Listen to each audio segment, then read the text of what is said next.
Have you ever felt the pain of losing clones due to damping off? I have. I've been there. But I've also helped a lot of other people solve this very problem. There always seems to be common themes when it comes to damping off. Usually too cold to damp for too long. In this video, you'll learn some of the best practices that I use to prevent damping off. I'm Paul, your clone coach, and I help growing and established nurseries make the best clones ever. I've seen a lot of damping off in my career, a lot of different situations, a lot of different nurseries, a lot of different grow rooms. Just this week, I helped 3 other clone coach team members solve this very issue. There always seems to be common themes when it comes to damping off. Usually too cold to damp for too long, right? It's just cold, stagnant, humid air that gets trapped for too long. That's usually the main root of the problem if you're ever experiencing damping off. So let's get into a little story. This story is about a clone coach team member, let's call him Bob, that has years of experience growing commercially indoors. He just started at a new facility, big 30,000 square foot indoor facility. When we had our coaching call, one of his biggest issues was damping off. And we covered a lot of the common bases. We made sure that he was getting water tests for his water samples to make sure there's no pathogens either in the starting water source or in the holding tank or any of the end points or the feed points as well throughout his irrigation lines. He had all those bases covered. We went down the common list, checked off as much as we could, and he was on it, right? They maintain a really good, really clean facility, and he's very experienced. So the common stuff was already addressed. So we had to dig a little deeper. I could tell he was frustrated, right? And you know, I've been there. I know the frustration, and you may know the feeling as well. If you've ever felt frustrated in your garden, go ahead and hit the like button. I know it's a like for frustration. It's kind of oxymoron, but hit the like button if you've ever felt that same frustration. You know enough to where you're covering all the obvious things, but you're still experiencing some issues like this, still experiencing some damping off. So after racking my brain with him, asking questions, trying to poke and see where the hole is in this whole operation, I had him paint the picture for me. I had him describe the clone room itself to me, both the size, kind of the layout, and the equipment. So the room is roughly 10 by 20, nothing but clone racks in the room, couple humidifiers, 2 big commercial humidifiers, some sealed room as well. So I asked him, well, what are the temperatures and what are the humidity settings, right? So they're hovering mid to high 70s in the temperatures and hovering the low 70s up to mid 70s in the humidity. So immediately I saw red flags. So I asked a few more questions. Are you using domes? He said, well, obviously, yes, we are. I said, are the humidifiers hard plumbed? He said, yeah, they are. RO feeds them, they're hard plumbed, they're commercial humidifiers. I said, are you following the clone protocols to a T, or are you keeping the domes closed for any period of time? And are you not burping? And are you treating the room the same? Are you not burping the room and keeping it sealed? To which he answered, yeah, we are. We're kind of keeping everything humid, right? We need more humidity. It's the clone room, so on and so forth. I told him not to worry. Look, I think we could solve this problem pretty quickly and pretty easily without having to invest a bunch of money into new equipment and changing protocols drastically or anything like that. So first, let's talk about that environment. Second, we'll touch on the equipment. And lastly, just overall procedures. So the environment was too cold and too damp, period. That is the most common thing I see. You don't want to have stagnant, humid air trapped in your domes for more than a day, period. You start doing that, it's just bad news. You're gonna experience issues. So I reinforced the fact that we gotta follow the Clone Coach SOPs.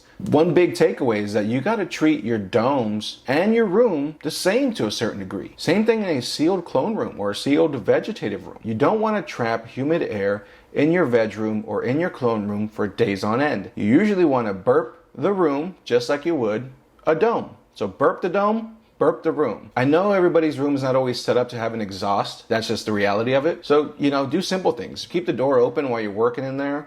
Have a fan pushing air in or pushing air out. Getting the air exchange in that room as well, just to let the room breathe so you're not having humid stagnant air for days on end in your veg room or in your clone room. Back to Bob's grow room. Had him adjust that humidity sensor down to 65. He was able to control the swings pretty good, so shoot for 65. You don't want to go past the high 60s in your humidity swings. You want to keep it single digits and ideally a point or two above. A big way he was going to do that is by removing one of those humidifiers. 2 humidifiers for that 10 by 20 room is way too much. It's overkill. He also had to increase the temperatures to about 79 degrees because hovering 75 or swinging down to 75 or even a little bit below that It's just too cold for your clones. It's a recipe for issues. Warm up the room a little bit, 79 degrees. He was able to maintain temperature pretty easy because there's no big heat source in that room. It's just, you know, fluorescent 4-foot LED strip lights on your clones and a bunch of racks. There's not much of a heat source that's really fighting against your air conditioner. If it swings up a degree or two, that's a-okay. Back to the humidifiers. So if he had 2 humidifiers, we're going down to 1. Those are hard plumbed humidifiers. The water that's sitting inside those humidifiers is more than likely sitting for days on end. The room itself is not triggering a big dryback because it's not being exhausted. It's a sealed room. So the water that sits in there doesn't really get sprayed into the room that often. So what happens? That water sits. And when the water sits, it attracts pathogens. If and when they do turn on, well, that pathogen-ridden water is being sprayed in the room, leading to this cycle of pathogen pressure in your clone room. So for him, I said, look, you're gonna deep clean that humidifier. You're also gonna measure how much water that holding tank holds at the bottom of that humidifier, whether it's 1 gallon, 2 gallons, 3 gallons, and you're gonna treat that water with Xylitol 2.0. You're gonna put 1 ml per gallon in that water. When the water's in there, it's treated water. And if it sits for a day or two, it's treated water. So you're already protecting that water source. So what can I use to treat or prevent this damping off? Procedures is a big one, right? Don't trap humid air for days on end, especially keeping cold, really humid air trapped for days on end. You don't want to do that. Real big, easy way to prevent damping off. For a chemical or for a fungicide, I recommend Xylitol 2.0. It's a great fungicide that could be used all over your garden, all over your nursery for preventative and curative actions. Quick procedure on how to use that Xylitol. I like to pre-dunk my stems, my cuttings, before I plug them. So I make a 1 to 100, which is roughly 1 ounce per gallon solution of Xylitol 2.0. And I dunk my stems into that, fully submerge them from top to bottom, fully submerge them, and give them a good wash for a handful of seconds. That gets a good pre-treatment on the stem before they get put into this really high humid environment inside your domes, inside your clone room. Quick note, to prevent air embolisms, do not stick your stems upside down in your solution. That could lead to an air bubble getting trapped in your stem and leading to an air embolism. Keep your stems horizontal or as low 45-degree angle when washing your stems in your Xylitol solution. You could also protect and defend against damping off in your cloning media. I like to do this by pre-charging my cloning media during my initial soak with root inoculants and biofungicides. What is a biofungicide? I took a quote from Gardening Know-How on what is a biofungicide. I'll read it to you. A biofungicide is made up of beneficial fungi and bacteria that colonize and assail plant pathogens, thereby thwarting the diseases they cause.